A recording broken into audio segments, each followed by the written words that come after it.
Assalamualaikum warahmatullahi wabarakatuh. Kami dari kelompok 2A akan mempresentasikan hasil diskusi kami mengenai mata kuliah dakwah dan komunikasi lintas budaya. Saya sendiri, Feroza Nadia Masya, ada Alfa Mazida, Laras Amelia, dan Rahwidi Hasanah. Ya baik, di sini kita akan membahas mengenai dua hal. Yang pertama, tujuan dakwah dalam komunikasi lintas budaya, dan yang kedua, fungsi dakwah dalam komunikasi lintas budaya.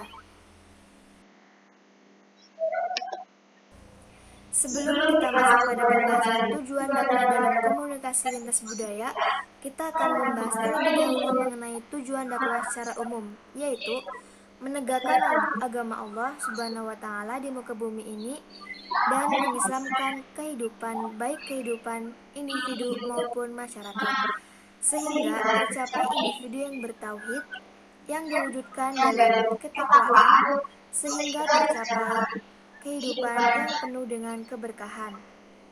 Seperti yang disebutkan dalam firman Allah, Quran Surat Al-A'raf ayat 96, yang artinya, jikalau sekiranya penduduk negeri-negeri beriman dan bertakwa, pastilah kami akan melimpahkan kepada mereka berkah dari langit dan bumi, tetapi mereka mendustakan ayat-ayat kami itu. Maka kami siksa mereka disebabkan perbuatannya.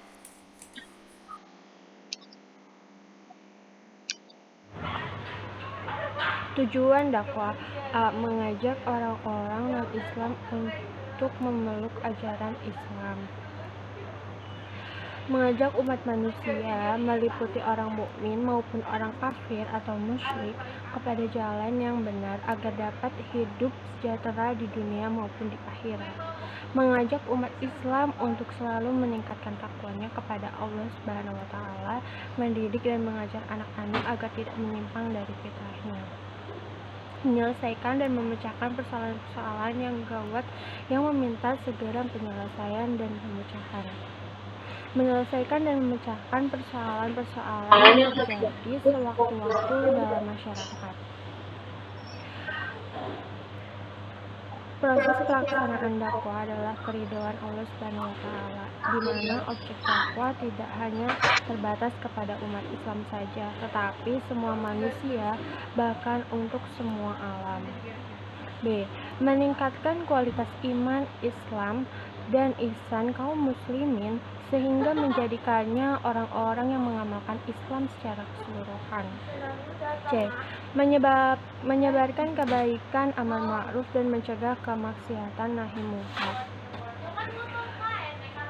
Perbuatan ma'ruf diantaranya mengamalkan rukun Islam, bersikap jujur, sabar, membantu orang yang membutuhkan, sedekah, silaturahmi, menghormati orang tua, menuntut ilmu, menjaga hak sesama, menjaga Allah, dan perbuatan terpuji lainnya. Adapun contoh perbuatan mungkar antara lain berbohong, iri dan dengki, takabur, nifak, mengadu domba, berbuat zalim, menyuap, memukul, membunuh, dan perbuatan yang tidak dibenarkan oleh Islam. Sehingga sudah menjadi kewajiban manusia untuk menghidupkan dan memelihara perbuatan ma'ruf serta menghilangkan perbuatan munkar. Baik, untuk selanjutnya adalah tujuan dakwah dalam komunikasi lintas budaya. Tujuan dakwah secara umum adalah mengajak, menyeru manusia kepada kebaikan dan mencegah manusia dari berbuat yang mungkar. Nah, untuk tujuan dakwah dalam komunikasi antar budaya itu sebagai keterampilan dalam mempelajari komunikasi yang membuat seseorang mampu menerima gaya dan isi komunikasinya itu sendiri. Tentu tidak lepas dari kata belajar, yaitu memperluas dan mendalami pemahaman komunikasi dan kebudayaan seseorang dalam wilayah tersebut. Nah, untuk tujuan komunikasi dalam lintas budaya, yang pertama adalah untuk merubah aspek kognitif.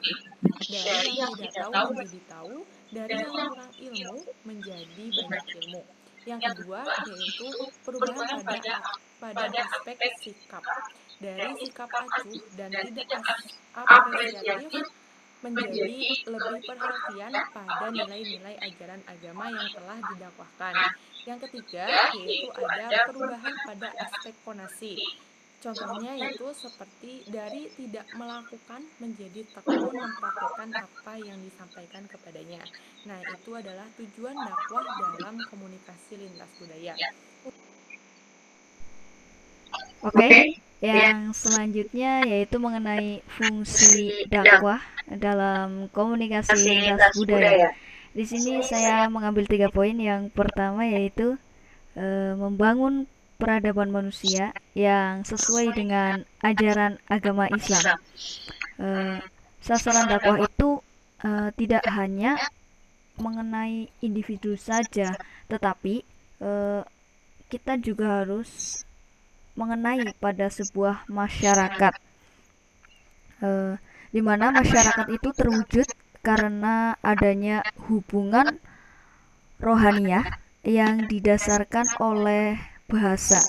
Nah, dengan bahasa inilah seorang individu itu dapat menyampaikan sebuah pikirannya, perasaannya, dan juga pengalaman keinginannya kepada individu lain dalam sebuah masyarakat, yang kemudian itu menimbulkan sebuah ide-ide yang membentuk kebudayaan itu sendiri. Kemudian yang kedua yaitu mengubah perilaku manusia, menjadi pribadi ataupun individu yang islami, yang baik tentunya ya. Nah, untuk mengembalikan perilaku manusia agar kembali kepada fitrahnya yang beriman pada Allah Subhanahu wa taala dan juga berperilaku baik, maka dakwah Islam itu perlu disampaikan kepada umat manusia dengan tujuan agar tersampaikannya apa yang telah disampaikan oleh seorang dai tersebut, seperti itu. Nah, dalam prakteknya inilah yang kita akan mencontoh bagaimana akhlak daripada Nabi kita sendiri, yaitu Nabi Muhammad SAW, yang diutus oleh Allah Subhanahu wa taala untuk menyempurnakan daripada akhlak manusia itu sendiri. Nah, yang ketiga itu sebagai sarana mengenalkan suatu kebudayaan. Nah, disinilah pentingnya daripada fungsi dakwah tersebut, yaitu sebagai sarana mengenalkan suatu kebudayaan, di mana kita ketahui bahwa kebudayaan di Indonesia itulah sangat banyak. Nah, dari sinilah sebuah dakwah yaitu menyeru daripada